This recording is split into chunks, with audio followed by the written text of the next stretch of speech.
dans la semaine de l'écho. Je suis toujours en compagnie de Mathieu Plane, directeur adjoint au département analyse et prévision à l'OFCE, également Maxime Sbeï, directeur général du think tank Génération Libre, et Sophie Fay, grand reporter à l'Obs. Quelles perspectives économiques pour 2019 ? Quelles perspectives économiques pour 2019 ? Quel sera finalement l'impact de la guerre commerciale entre les États-Unis et la Chine ? La croissance américaine est-elle durable ? La Chine va-t-elle connaître un ralentissement ? L'Europe est-elle sortie de la crise ? En tout cas, selon l'Eurasia Group Report, les risques géopolitiques sont très élevés, mais 2019 devrait être plutôt une bonne année. Qu'en pensez-vous, Mathieu Plane ? Qu'est-ce qu'en disent vos statistiques ? Disons qu'il y a des grosses incertitudes sur 2019, plus fortes que d'habitude. C'est-à-dire qu'on voit à la fois sur l'environnement international, que ce soit les tensions géopolitiques, la guerre commerciale, notamment menée par Trump, que ce soit au sein de la zone euro, avec notamment l'Italie, et la crise que connaît l'Italie, le rapport de force avec la Commission européenne. On voit la Brexit aussi, donc on ne connaît pas encore le point de sortie. Voilà.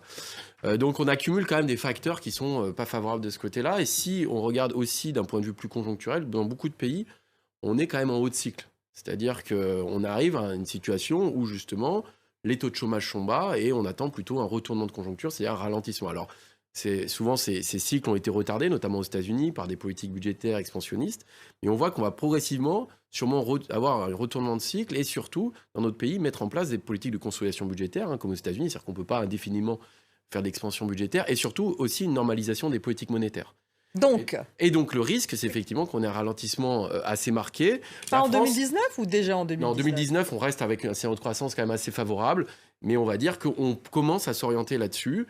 Et surtout, et ce qui est intéressant dans le cas de la France, c'est que la France était plutôt un peu à l'abri de ça, c'est-à-dire que la France avait quand même des réserves de croissance ou un retard dans le cycle par rapport à d'autres pays. Et c'est vrai que tout ça est un peu remis en question aujourd'hui avec le climat d'incertitude qui se crée en France, notamment la question des gilets jaunes. 2019 pourrait être une bonne année parce que finalement, il y a beaucoup d'éléments qui sont assez favorables en interne. Mais l'incertitude qui est en train d'être créée autour notamment de l'environnement fiscal, autour de l'incertitude par rapport aux gilets jaunes et aux manifestations, peut mener justement à une croissance qui est beaucoup plus faible que ce qu'on pouvait attendre. Alors, lorsqu'on regarde les taux de chômage dans la zone euro, on va les voir s'afficher. Il a reculé ce taux de chômage à 7,9% au mois de novembre. C'est son plus faible niveau depuis octobre 2008, mais il reste tout de même supérieur en moyenne au niveau de 2007. Les taux les plus bas, bien sûr, c'est l'Allemagne et les Pays-Bas. Les plus élevés, la Grèce et l'Espagne. Et la France, taux en hausse à 9,3%. Sophie Fay, c'est vrai que difficile de lutter contre le chômage en France.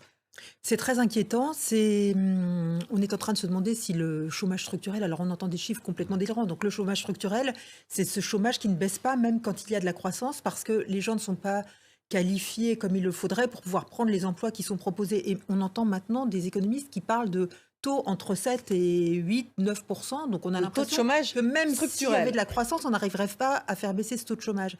Et on a une promesse très forte du gouvernement là-dessus, qui est la réforme de la formation professionnelle et le grand plan d'investissement dans les compétences pour lequel 15 milliards d'euros devaient être mobilisés. Or, ces 15 milliards d'euros, on ne les voit pas arriver sur le terrain. En fait, on ne sait pas où ils sont, on ne les voit pas arriver. Et là, vraiment, il y a une urgence et plus urgente que le grand débat. C'est-à-dire, Maxime Sbeï, il faudrait effectivement s'orienter sur la formation pour lutter contre ce chômage structurel. Oui, effectivement, le vrai problème, c'est le chômage structurel. C'est-à-dire qu'on est dans un cycle haussier au niveau de la conjoncture en France. Ça fait 5 ans qu'on a de la croissance positive. Le chômage baisse en zone euro. Vous vous rappelez les chiffres, 7,9% en novembre 2018. En 2012, ils étaient à 12%. Donc il y a quand même une belle recrudescence du chômage en zone euro. C'est pas porté par la France. La France ne contribue en rien à la baisse de ce chômage. Et il est plutôt stable depuis l'arrivée d'Emmanuel Macron, et même avant, tourné autour de 9%, alors que l'économie française est arrivée à son potentiel. C'est quelque chose qu'on estime, et qui en fait est une estimation où les facteurs de production, si vous voulez, ne créent pas d'inflation. L'utilisation des facteurs de production ne crée pas d'inflation. Donc c'est-à-dire que le chômage qu'on voit actuellement est très proche vraisemblablement du chômage structurel.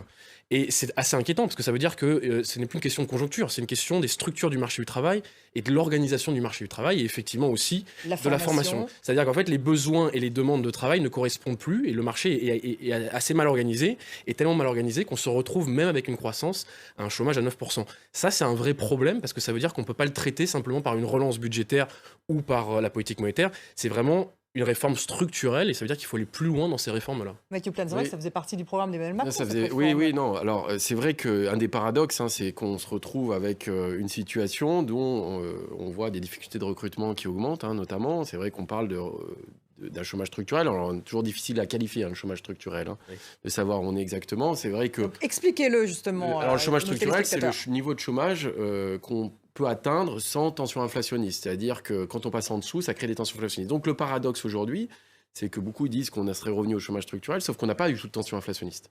C'est-à-dire qu'au contraire, quand vous regardez l'évolution des salaires, elle est très peu dynamique. On a même des salaires réels, c'est la première fois depuis 2012, qui sont passés en territoire négatif. Donc normalement, ce qui est rare est cher, et donc on ne le voit pas, ça. Ça ne se traduit pas par des augmentations de salaire, pas par une dynamique salariale. Donc il n'y a plus de marge de manœuvre, en fait, pour rehausser. Et donc il y a quand même un point important, c'est-à-dire qu'on voit, on a eu une année de croissance qui était importante, qui est celle de 2017. On a 2,3% de croissance. Donc ce qui était intéressant, c'est qu'on peut voir qu'on peut faire de la croissance. Le problème, c'est que ça a duré qu'un an. Et on a créé près de 350 000 emplois sur un an. Donc on peut créer des emplois. Le problème, c'est qu'on a une vraie rupture de croissance. À partir de 2018, je vous rappelle, on retombe à 0,2% de croissance par trimestre en 2018. Et avec ça, cette c'est croissance... un choc fiscal. Et là, il y a le choc fiscal. Et avec une croissance aussi faible, vous créez très peu d'emplois. Il ne faut pas oublier qu'on est dans des seuils de croissance. Aujourd'hui, on ne peut pas faire baisser le chômage. C'est-à-dire que si on ne revient pas, si on n'est pas capable aujourd'hui de faire plus de 1,2, 1,3% de croissance, effectivement, on restera avec un chômage élevé. Et ce n'est pas que des questions structurelles. Même si, je rejoins ce qui a été dit, il est important, bien sûr, de mettre le paquet sur la formation. On voit les jeunes éloignés du marché du travail, on voit les chômeurs de longue durée.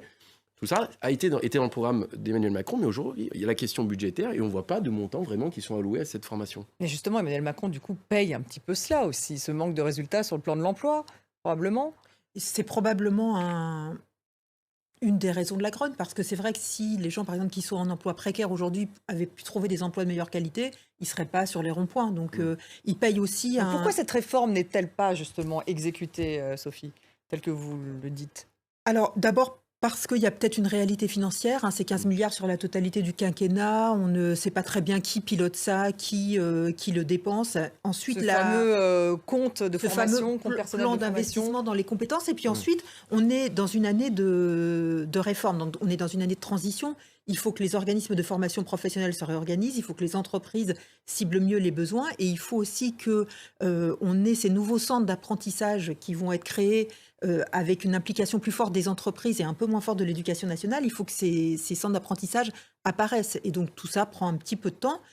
Il avait dit, Emmanuel Macron, que ça prendrait du temps sur la durée du quinquennat, mais il y a une vraie impatience, surtout que on est maintenant, ce qui me frappe beaucoup sur la conjoncture française et la conjoncture internationale, c'est l'inquiétude et l'incertitude dans laquelle se sentent les chefs d'entreprise aujourd'hui. Donc c'est très peu favorable aux décisions d'investissement et d'embauche. Alors qu'il y a un an, il y avait une grande confiance, me semble-t-il, il y a un an. Donc tout ça a basculé en un an, c'est tout de même incroyable.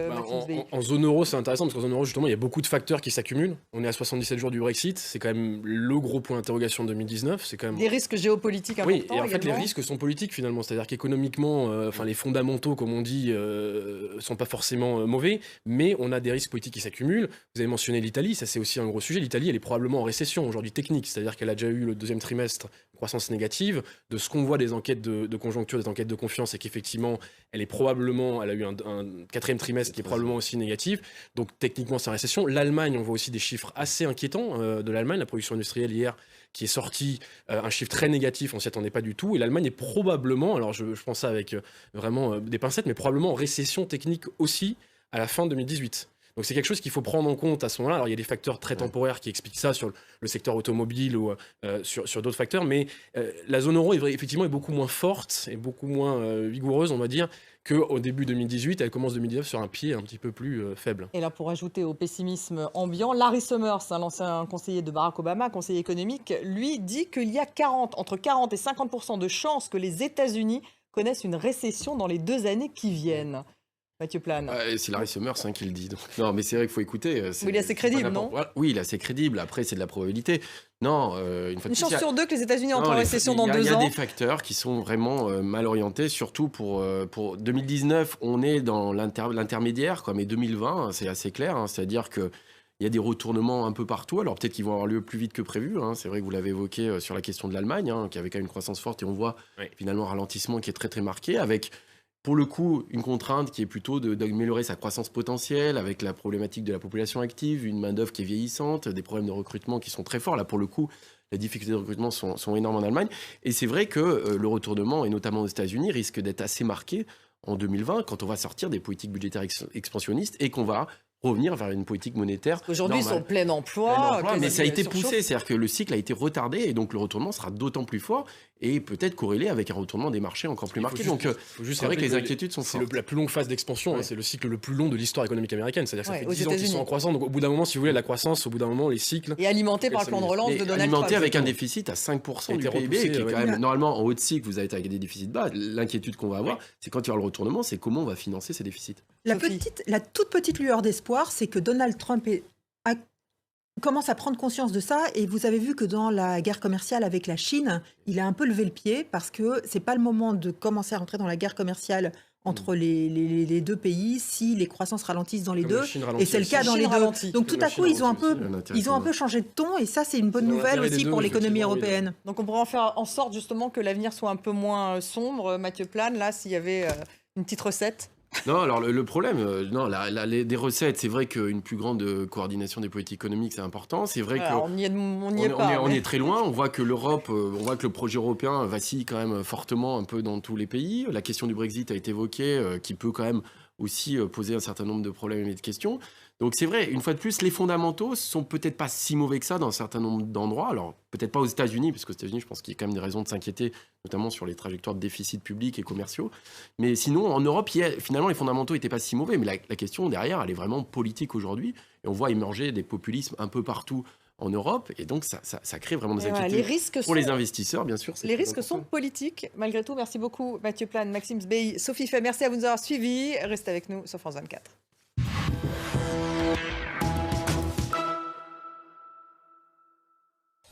Certains voient en l'Artémisia annua une plante dangereuse.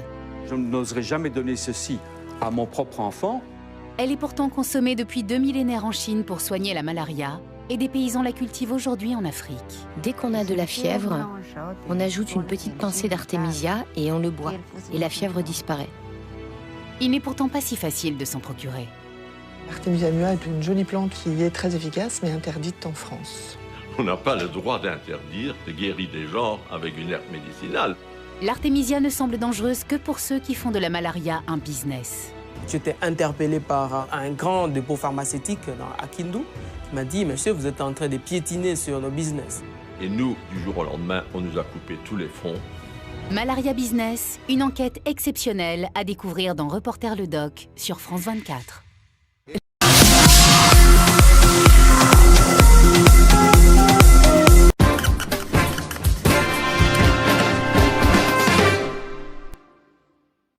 Dans cette vidéo, je vais vous parler de l'impact du coronavirus sur l'économie mondiale.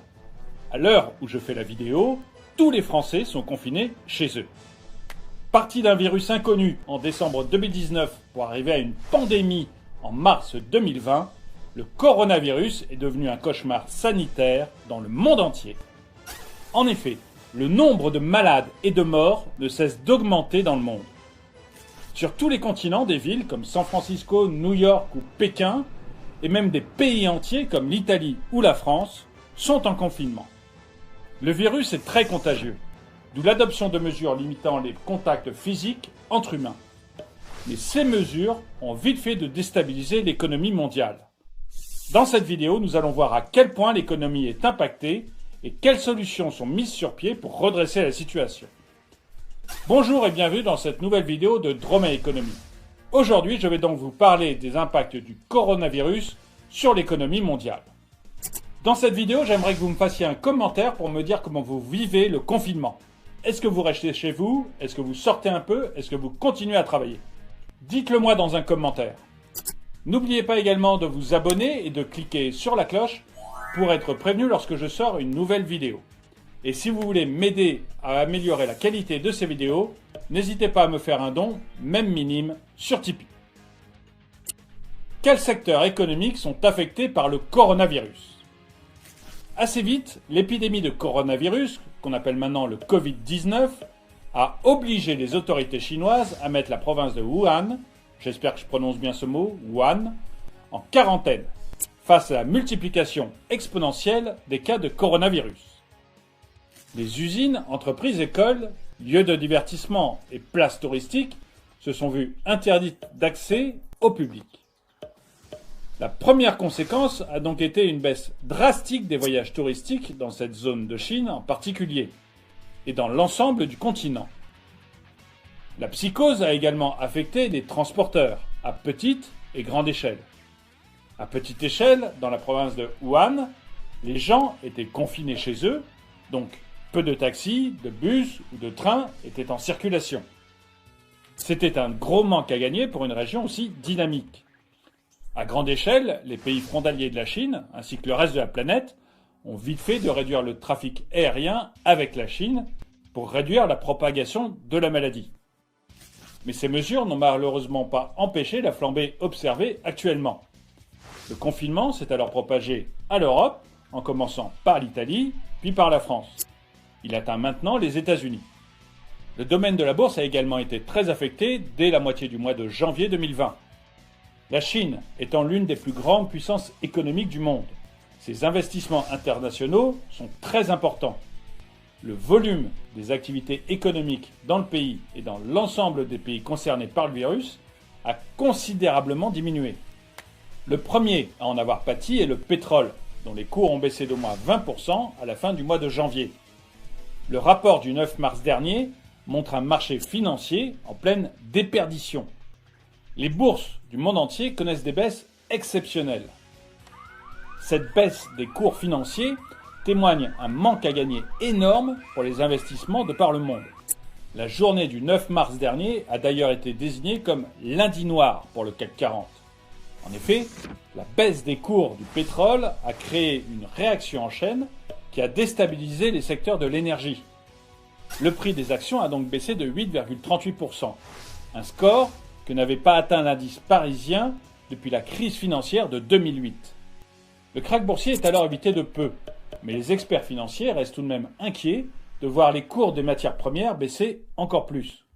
La crainte ici, c'est un déséquilibre de l'industrie pétrolière pouvant obliger les producteurs américains de schiste à se mettre en faillite, tandis que les banques, les principaux fournisseurs de fonds, augmenteront leur niveau de créance. Un autre secteur très affecté par la pandémie de coronavirus, c'est le secteur industriel. Wuhan, mais alors dites-moi dans les commentaires si je prononce bien Wuhan, était un hub industriel pour des centaines d'entreprises internationales. Ces entreprises font donc aujourd'hui face à d'énormes difficultés pour récupérer les pièces fabriquées dans leurs usines chinoises. Les groupes tels que Renault ou Apple ont d'ailleurs soit fermé les usines, soit stoppé la production auprès de fournisseurs. La production industrielle exportée en Asie est au ralenti avec le virus, qui se répand progressivement sur l'ensemble de la planète. L'économie mondiale ne se portait déjà pas bien avant l'arrivée de la pandémie. Celle-ci impose désormais un ralentissement des activités et des échanges mondiaux. Une situation qui risque d'ailleurs de durer longtemps si des mesures de maintien et d'amélioration ne sont pas rapidement mises en œuvre. Heureusement, certains gouvernements l'ont compris et s'attellent déjà à redresser la barre de l'économie nationale et internationale. Alors, quelles sont les mesures de redressement mises en œuvre ? Le coronavirus affecte tous les domaines de la vie humaine actuellement, de la santé à l'économie, en passant par la religion, le tourisme ou encore la culture. En France, par exemple, les lieux qui ne s'avèrent pas indispensables sont fermés. La population est confinée chez elle. Les écoles sont fermées jusqu'à nouvel ordre. Le nombre de chômage partiel grimpe en flèche. Ce sont des mesures prises pour diminuer la propagation du virus et qui influencent négativement l'économie nationale. Ainsi, le gouvernement a décidé d'accompagner les secteurs les plus touchés au cours de la période de la crise. Cet accompagnement consiste, dans un premier temps, à préserver l'emploi. Pour ce faire, le ministre de l'économie, Bruno Le Maire, affirme vouloir éviter que les entreprises ne défaillent. Pour le moment, les entreprises qui connaissent des soucis de trésorerie bénéficient d'un report des charges fiscales et sociales. En d'autres termes, les PME qui connaissent un ralentissement de la production ou d'écoulement de leurs produits ou services à cause de la pandémie peuvent envoyer un mail au ministère afin que l'échéance de paiement de leurs impôts pour le mois de mars soit reportée à une date ultérieure. De plus, le ministre conseille à ces sociétés de mettre leurs employés en chômage partiel. les charges salariales sont désormais prises en charge par l'État. Le ministre de l'économie a également encouragé les compagnies d'assurance, les banques et les grandes entreprises à être plus fluides sur les délais de paiement de leurs sociétés clientes en cette période de crise. Une façon d'être solidaire est de ne pas précipiter d'autres entreprises dans une situation précaire, surtout dans une situation imprévisible comme celle qui prévaut actuellement. Le Royaume-Uni, quant à lui, est allé plus loin dans ses mesures de redressement économique. Le gouvernement a annoncé une subvention à hauteur de 30 milliards d'euros pour protéger les emplois, les travailleurs indépendants et les PME. Les banques ont également été sommées de baisser les taux d'intérêt durant la période de propagation de la pandémie. Toutes ces mesures ont pour unique but de maintenir l'économie britannique à flot, surtout qu'elle fait face à une double menace, le Covid-19 et le tout récent Brexit. Ainsi, 5 milliards de la subvention britannique seront affectés au perfectionnement du système de santé pour faire face à la menace du coronavirus. D'un autre côté, le gouvernement britannique a décidé de renvoyer à plus tard l'application de ces mesures climatiques. De son côté, l'Union européenne a décidé de faire face à l'impact du coronavirus en garantissant un approvisionnement régional en matière médicale de protection. Les masques, lunettes de protection, visières, etc., fabriqués dans l'Union européenne, ne seront exportés qu'entre les pays de la zone. L'Union a également recommandé une réouverture des frontières entre les pays européens.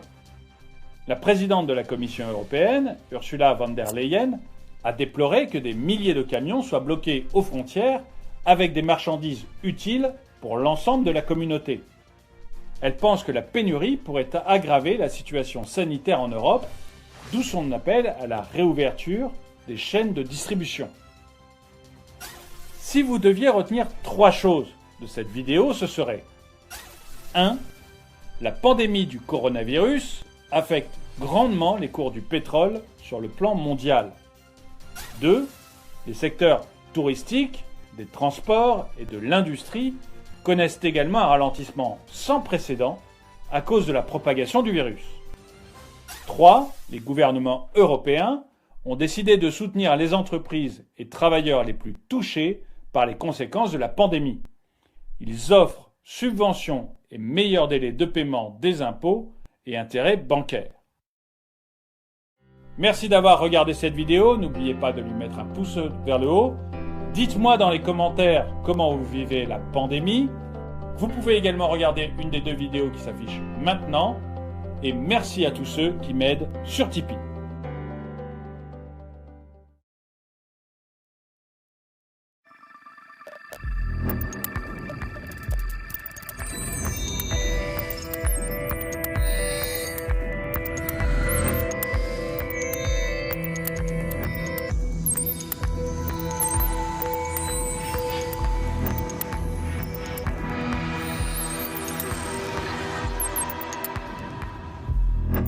Bonjour, bienvenue dans Géopolitis. C'est une guerre, certes commerciale, mais une guerre féroce qui s'envenime entre la Chine et les États-Unis.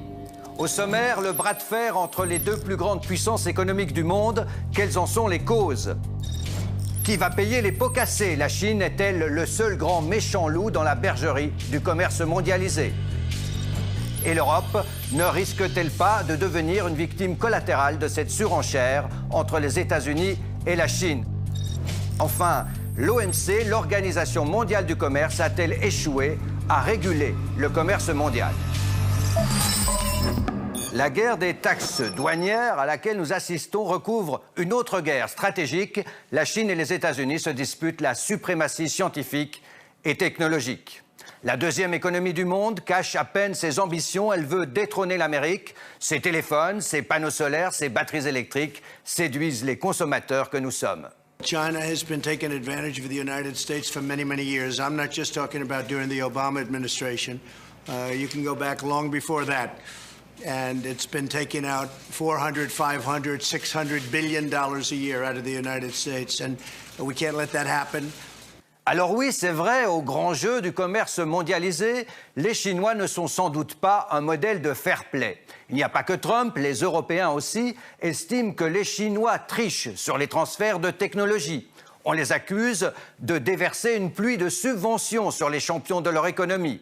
On les accuse de violer les règles de la propriété intellectuelle. Donald Trump tape du poing sur la table au risque de provoquer une crise planétaire. Bientôt, la quasi-totalité des importations chinoises aux États-Unis seront taxées, certaines jusqu'à 30%. Pékin riposte coup sur coup sur les produits américains. Qui sortira vainqueur de ce bras de fer?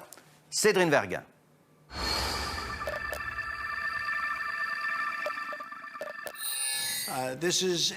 C'est une position très confortable. J'adore ça. J'adore la position dans laquelle nous sommes. Il peut y avoir des représailles, mais comparativement, cela ne sera pas très substantiel. Nous réglerons le problème rationnellement dans l'intérêt du peuple chinois, du peuple américain et des peuples du monde. Mais la Chine n'a pas peur et le peuple chinois non plus. Entre les États-Unis et la Chine, la guerre est donc déclarée. La guerre des taxes, et voici pourquoi. Aujourd'hui, les États-Unis importent beaucoup de biens chinois, plus de 539 milliards de dollars en 2018, mais exportent peu vers la Chine, seulement 120 milliards de dollars de marchandises pour la même année. Résultat, un énorme déséquilibre commercial des États-Unis envers la Chine, plus de 378 milliards de dollars en 2018, 10 fois plus qu'il y a 20 ans. Et voici de quoi sont faits ces échanges. Les États-Unis, eux, importent surtout des produits électroniques, téléphones, ordinateurs, mais aussi des tissus, des accessoires informatiques, des jouets et des équipements sportifs. La Chine, de son côté, importe des États-Unis des avions, du soja, des machines industrielles, des voitures ou encore des produits chimiques.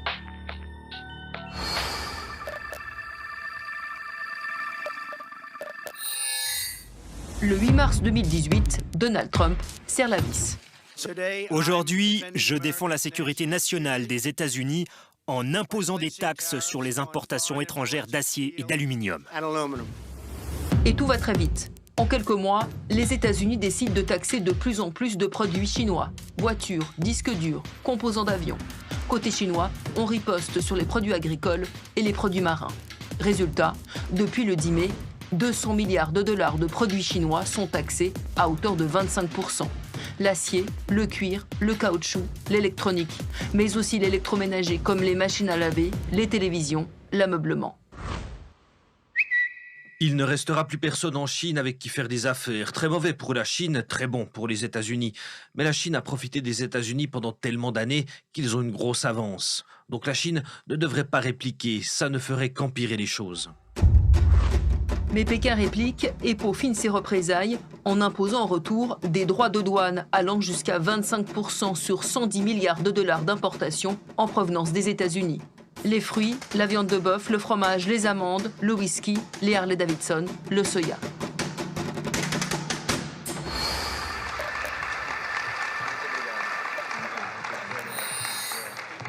Quand des tensions commerciales apparaissent, il n'y a pas de gagnants, mais que des perdants, surtout dans les pays émergents. Concrètement, les consommateurs ont beaucoup à perdre, en Chine, mais surtout aux États-Unis, puisque dans les magasins, le Made in China est partout. La Chine, qui détient près de 1000 milliards de la dette américaine, pourrait aussi décider de la vendre massivement. Mais ce qui se joue se situe peut-être bien au-delà des machines à laver et des Harley-Davidson. Une autre course, bien plus ambitieuse. Entre la Chine et les États-Unis, la guerre technologique est déclarée. Bonjour Cédric Dupont. Bonjour. C'est un plaisir de vous retrouver sur le plateau de Géopolitis. Vous êtes professeur à l'Institut des hautes études internationales et de développement à Genève, spécialiste des questions de commerce international. Vous tombez bien. Est-ce que, comme on l'a dit, c'est en ce moment la suprématie sur le monde qui se joue entre les États-Unis et la Chine? En partie, certainement, puisque ce qui est vraiment sous-jacent à ces tensions, c'est le rattrapage ou l'écart technologique entre la Chine et les États-Unis. Et donc, ils essayent de faire changer ça, les Américains. Ils pensent que ce rattrapage va trop vite en raison de politiques inéquitables. Et donc, ils essayent de le faire ralentir autant qu'ils peuvent. Alors là, c'est l'escalade dans cette surenchère des taxes. On n'a jamais vu ça. Non. On a vu des mesures commerciales très ciblées, très intenses dans les années 70 et 80, notamment entre les États-Unis et le Japon. Mais la place du Japon, le statut du Japon, le fait qu'il dépende énormément de la sécurité des armées américaines, vous savez que les Japonais ont tout de suite ont très rapidement trouvé des accords, des ententes avec les Américains. Et là, on a affaire à un vrai duel de gros muscles qu'on n'a pas encore vu depuis l'après-guerre, d'après la Deuxième Guerre mondiale. Oui, parce que là, c'est près de la moitié des exportations chinoises vers les États-Unis qui sont taxées. Hein. Tout à fait. Et certaines jusqu'à hauteur de 30%. Tout à fait. Et les Chinois, en fait, ont utilisé pratiquement aussi tout le spectre. Donc, on a un spectre très large, puisque les Chinois ont taxé à peu près 110 milliards de dollars, donc la quasi-totalité des importations américaines en Chine. Alors, ils ont appuyé sur certains points qui font plus mal, notamment les produits agricoles, mais le potentiel d'un spectre très large, donc d'une tension commerciale très large, est très clairement établi. Donc, vous êtes en train de me dire, on ne fait pas feu de tout bois dans cette guerre des taxes. Il y a quand même des choses assez ciblées ou... Parce qu'on a le sentiment que ça part dans tous les sens, hein, l'acier, les produits agricoles, etc.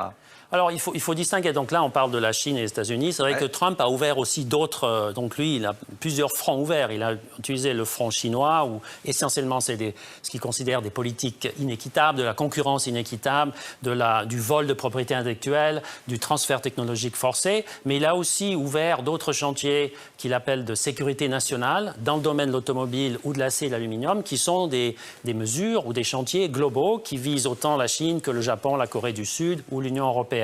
Et donc, on fait un peu feu de tout bois. Ceci dit, on appuie pour l'instant plus sur certains points que sur d'autres. Alors, Trump invoque le déficit commercial. Est-ce que c'est aussi grave pour un pays d'avoir un déficit commercial comme celui des États-Unis? La réponse que les économistes vous donneraient, c'est que ça dépend. Ça dépend de la situation du pays, de la taille, de la confiance qu'ont les investisseurs dans un pays, du statut de sa monnaie. Pour les États-Unis, en fait, c'est une bonne chose. Ça a été une bonne chose, c'est une bonne chose. Les États-Unis sont en déficit commercial continu depuis 1982.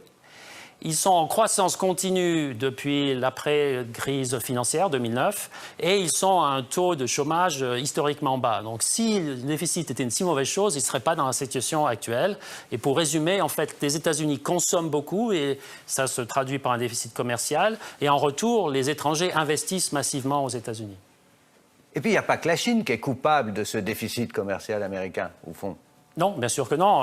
Les prochains sur la liste, mais beaucoup plus bas, mais c'est vrai, en fonction de la taille du pays, c'est le Mexique, ensuite le Canada, le Japon, l'Allemagne, qui ont un déficit commercial peut-être 6 fois moins élevé que la Chine. Mais lorsqu'on voit la taille de la Chine, finalement, on est dans une échelle qui est toujours très lourde. Et c'est pour ça, d'ailleurs, que Trump en veut beaucoup aux Allemands, notamment, et aux Japonais.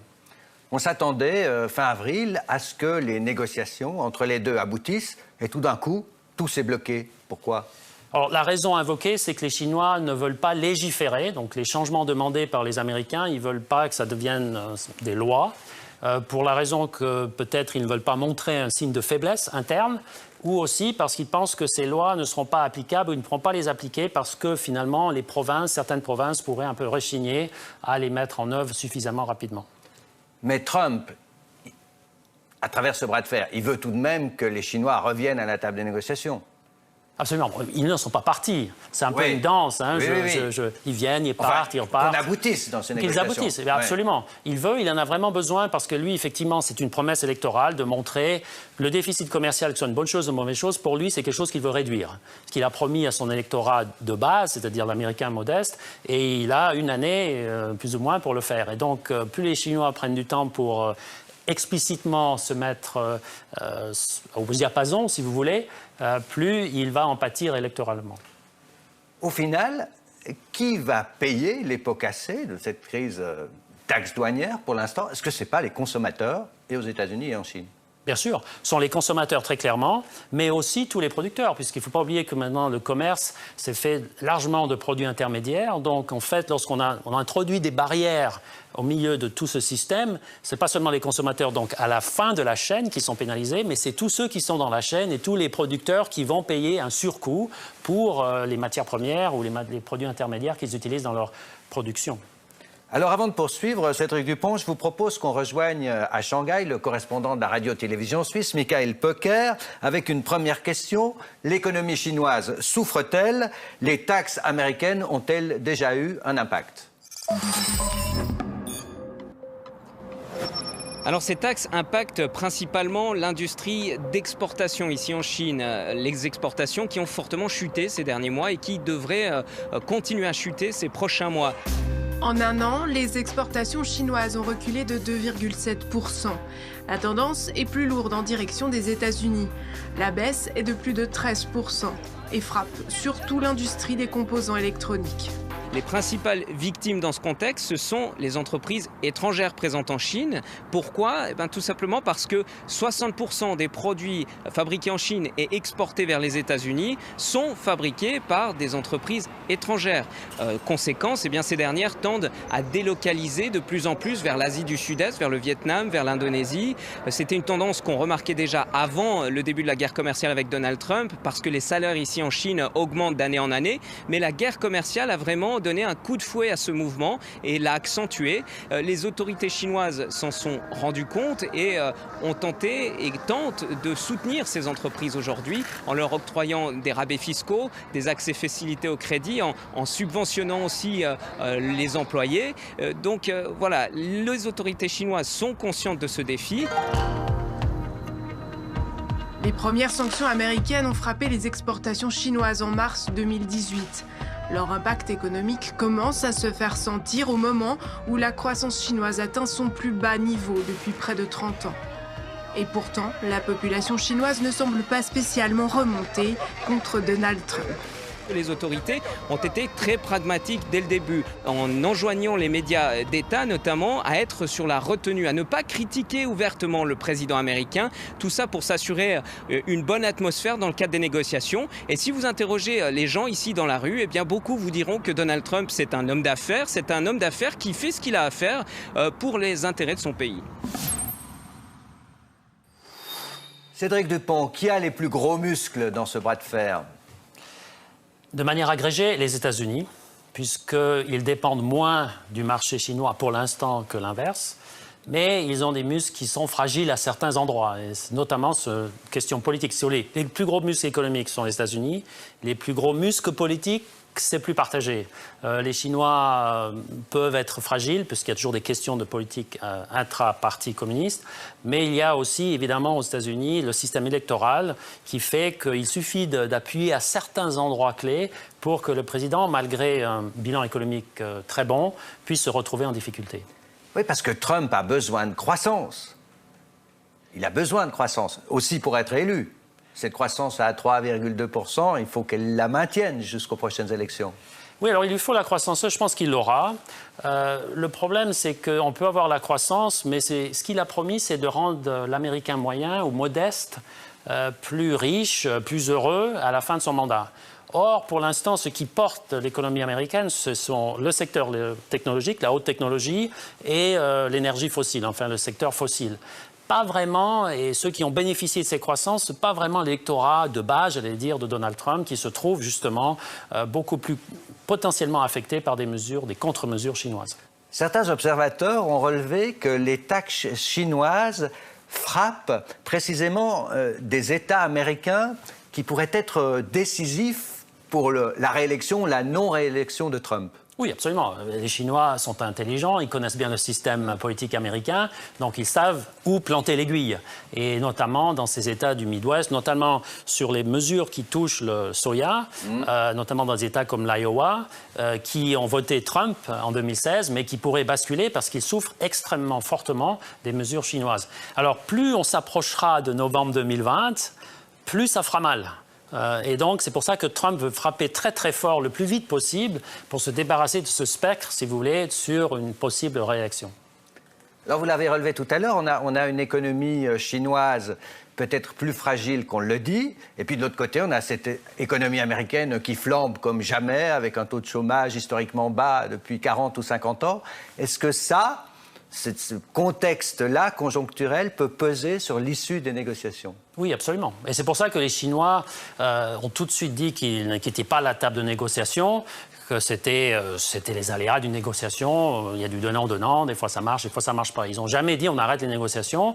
Lorsqu'ils émettent des mesures de contre-représailles, ils sont toujours assez prudents parce qu'ils veulent absolument rester à la table de négociation. Ils ne peuvent absolument pas se permettre, dans le contexte actuel, quand un contexte de ralentissement économique, d'appuyer en plus sur les freins et sur ce ralentissement économique qui serait politiquement coûteux. Et l'Europe dans cette bataille, est-ce que ça ne va pas être au final la grande victime collatérale de ce bras de fer ? Alors pour l'instant, les Européens se cachent un petit peu parce qu'il ne faut pas oublier que Trump a ouvert plusieurs fronts commerciaux. Là, on a beaucoup parlé dessus avec la Chine, qui est sur ses pratiques inéquitables. Mais il en a aussi ouvert des sanctions déjà qui frappent certains. Absolument, sur l'acier et l'aluminium et sur les automobiles. Et c'est là, pour l'instant, il y a eu un accord entre la Commission et le gouvernement américain en juillet 2018 pour mettre un petit peu ça en sourdine en disant on vous achète plus de soya, plus de votre gaz de schiste et vous laissez nos automobiles, surtout allemandes, tranquilles. Mais on ne sait pas quand ça va ressortir. Et notamment avec maintenant le sommet du G20 à Osaka qui se profile à la fin du mois de juin, il n'est pas impossible que les Américains en remettent une couche en disant vous les Européens, maintenant c'est aussi à vous de faire un effort. Donc c'est en priorité le secteur automobile européen qui pourrait souffrir indirectement, enfin non, même directement de cette guerre engagée par Donald Trump contre les concurrents. Absolument, parce que Trump vise l'Allemagne et évidemment c'est le symbole de la réussite allemande aux États-Unis, donc c'est là que ça va faire mal. Et c'est vrai qu'au niveau de l'emploi, dans le secteur industriel, l'automobile reste le premier employeur avec tous les sous-traitants qui existent. Donc ça ferait très mal, c'est pour ça que les Européens et les Allemands en particulier sont très inquiets. On a dit de la Chine au début de cette émission qu'elle était le grand méchant loup dans la bergerie du commerce international. On peut le dire ? Disons qu'ils ont profité énormément du système, mais tout le monde a profité du fait que la Chine soit à l'intérieur, puisque en fait, on s'est basé sur la Chine pour produire moins cher, pour générer plus de marge, et donc on a, d'une certaine manière, tout le monde est un peu coupable. La difficulté, c'est que la Chine, maintenant, a une diversité en termes de son modèle économique, on pourrait appeler un capitalisme d'État, et c'est ça qui fait mal. Donc on est en train de s'entrechoquer avec un capitalisme néolibéral extrême et un capitalisme d'État, et ça pose problème à l'intérieur de la bergerie. Ben justement, est-ce que la Chine s'est vraiment engagée à faire les réformes auxquelles elle s'était engagée au moment de son adhésion à l'OMC ? Elle le dit oui, les autres disent non. Et je pense que les autres ont probablement un peu plus raison, notamment sur les questions de transparence et les questions de subvention. Mais ce qu'il faut aussi voir, c'est que toutes les règles, l'OMC n'a pas toutes les règles à l'heure actuelle pour maîtriser ce que les États-Unis reprochent à la Chine. Et donc, il faudrait une réforme de certaines règles ou l'ajout de certaines règles. Et évidemment, comme le système demande un consensus, les Chinois vont prendre leur temps. Est-ce que ce bras de fer Chine-États-Unis, c'est pas le reflet aussi, quelque part, d'un échec de l'OMC, de son incapacité à réguler vraiment le commerce international ? On peut le voir comme un échec ou comme un succès, c'est-à-dire que finalement, ils ont ouvert une espèce de boîte de Pandore qui fait qu'on va libéraliser de plus en plus. Et dans ce jeu de libéralisation, il y a des pratiques qui changent, qui se développent, il y a des inventions technologiques, il y a un glissement des marchandises aux services. Et le système, si vous voulez, ne se met pas à jour aussi rapidement qu'il devrait se mettre à jour. Et Trump, de toute façon, lui préfère résoudre les questions en tête-à-tête plutôt que dans une enceinte multilatérale comme l'OMC. Trump est impatient. Et donc, un système multilatéral est toujours un système où les impatients, je veux dire, ne s'y retrouvent pas et va beaucoup trop lentement. Et donc, pour lui, il y a d'autres manières d'aller beaucoup plus vite en tapant sur la table, en dehors de ces arènes multilatérales. Merci, Cédric Dupont. Merci. C'était un plaisir de vous recevoir sur le plateau de Géopolitis. Le 1er janvier 1995 voyait le jour à Genève une nouvelle institution internationale. L'OMC, l'Organisation mondiale du commerce, comptait alors 135 membres, mais pas la Chine. La naissance de l'OMC, c'est notre rubrique ce jour-là qu'a préparé pour vous Joost von Reding. « 1er janvier 1995. Le GATT, c'est fini. Ce jour-là, l'accord général sur les tarifs douaniers et le commerce s'efface devant la nouvelle Organisation mondiale du commerce. » Le GATT est mort, vive l'OMC, l'Organisation mondiale du commerce. Dans l'attente de la désignation d'un nouveau patron, Peter Sutherland, le directeur sortant du GATT va assurer l'intérim. La nouvelle organisation va offrir une bien meilleure sécurité pour le commerce mondial. Elle aura enfin les structures capables de régler efficacement les échanges internationaux comme on le souhaite depuis la Seconde Guerre mondiale. L'OMC sera mieux armé pour faire respecter les règles du jeu. Un groupe d'experts pourra ordonner des sanctions contre un pays qui aura violé ses engagements, par exemple s'il ferme sans raison ses frontières à la concurrence étrangère. Dans l'ancien GATT, les sanctions devaient être approuvées par tous les pays membres, un consensus qu'il était bien difficile à atteindre. Fin 1995, une année après sa naissance, l'OMC réunissait 135 États, mais ni la Chine ni la Russie ne font partie du lot. À l'époque, la Chine n'était pas encore le géant qu'elle est devenue. Elle n'est alors que la 8e économie mondiale, avec un PIB 10 fois inférieur à celui des États-Unis. Le Japon est alors 2e, devant l'Allemagne et la France. Premier chantier auquel va s'attaquer la nouvelle OMC, l'agriculture. L'organisation devra mettre de l'ordre là où chaque pays essaye d'écouler ses excédents à l'étranger, mais veut en même temps se barricader contre la concurrence étrangère. Deuxième chantier, les services. Alors que le GATT ne s'occupait que du commerce de marchandises, l'OMC va également s'attaquer à ce secteur-là. Chacun devrait avoir les mêmes chances pour implanter ou gérer une banque ou une assurance dans un pays membre. Troisième chantier, enfin, la protection de la propriété intellectuelle. L'adhésion de la Chine en 2001 compliquera encore la tâche. Aujourd'hui, l'Organisation mondiale du commerce compte 164 pays, une visibilité pour Genève qui n'était pas gagnée d'avance. L'ambitieuse organisation du commerce mondial reste à Genève. L'Allemagne n'a pas réussi à la tirer à bonne. La Suisse a dû y mettre le prix. Il faudra loger quelques 200 fonctionnaires internationaux supplémentaires dans l'aile abandonnée par le Haut Commissariat pour les réfugiés. Pour garder l'OMC sur les rives du Léman, Berne a également dû accepter d'exonérer tous les fonctionnaires internationaux de la TVA et de délivrer à leur famille un permis de séjour qui s'apparente au permis C. Pour préparer cette émission, nous nous sommes plongés dans la revue Diplomatie, l'édition d'octobre-novembre 2018, un dossier très complet intitulé « Vers une guerre commerciale mondiale ». Nous avons revu une édition de C'est dans l'air, c'était le 8 mai sur France 5 avec cette intervention de Philippe Dessertine sur le risque d'emballement de cette crise. Vraiment, il faut avoir conscience que le paysage économique mondial est un paysage dans lequel on est, ce qu'on appellerait en économie, dans une fin de cycle. Et donc là-dessus, vous rajoutez le fait que vous ayez une tension commerciale, ça va accélérer, on va dire, le risque de ralentissement. Et là, pour le coup, vous risquez de rentrer en récession. On sait que l'Allemagne là, était pas loin, l'Italie est pas loin. On peut avoir des situations dans lesquelles des gros pays se retrouvent en difficulté et pour le coup, avec ce qu'on appelle l'effet domino. C'est-à-dire les États-Unis ne peuvent pas non plus être complètement insensibles à ce risque-là. Enfin, nous avons vu un documentaire diffusé précédemment sur Arte, comment le gouvernement chinois s'active, séduit, espionne tous azimuts pour capter le meilleur de la technologie occidentale. En Chine, la course à l'innovation est la priorité du régime. Mais ces dernières années, sa boîte à outils était un peu trop sommaire. Alors le gouvernement chinois a déployé un vaste système de recrutement d'experts étrangers afin d'acquérir des connaissances et de former les futurs ingénieurs chinois. Voilà, Géopolitis, c'est tout pour aujourd'hui. Et la semaine prochaine, décryptage des élections européennes. Nous aurons à Géopolitis le plaisir de recevoir Pascal Boniface de l'Institut de recherche internationale et stratégique. D'ici là, à vous tous, une belle semaine.